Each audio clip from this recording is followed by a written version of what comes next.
Today I'll be installing the Steeda jacking rails, and here is the driver's side one.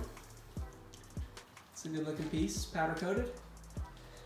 The reason I'm installing this is I'm going to put on some side rockers in the next video.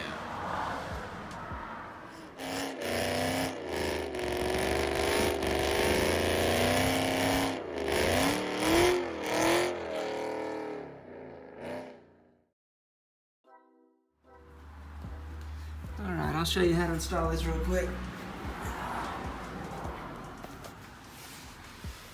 So we are on the passenger side.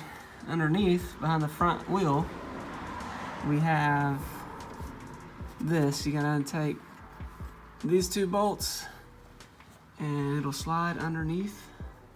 Kind of sit right here. You can see how that'll work. And then connects in the back at these two holes right here. Now if you have a newer s197, there might be some kind of weather stripping that kind of you have to chip away. Doesn't look like I'll have that problem today.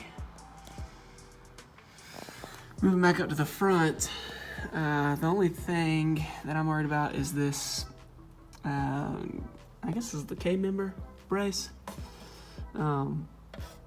Having to pry this from the body panel because this is the jacking rail is gonna slide in between here. So we'll see how it goes.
So I don't know if you noticed, but I was using a pipe and a wrench to pry this down.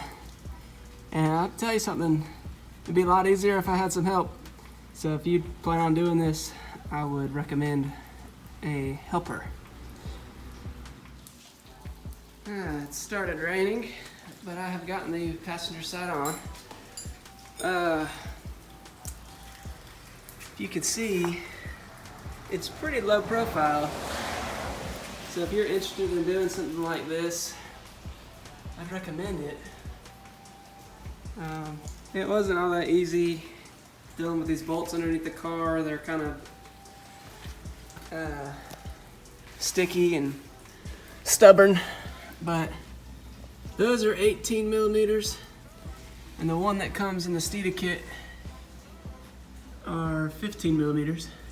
Had a lot of trouble with this one. That one was easier. But there you have it. My next video, I'll be installing some side skirts, and they're gonna be installed right here on the bottom of the rocker arm. So I wanted to make sure I had a place to jack my car up. So that's why I did this. Hope you guys enjoyed it. I'm gonna go do the other side. Y'all stay tuned for next time.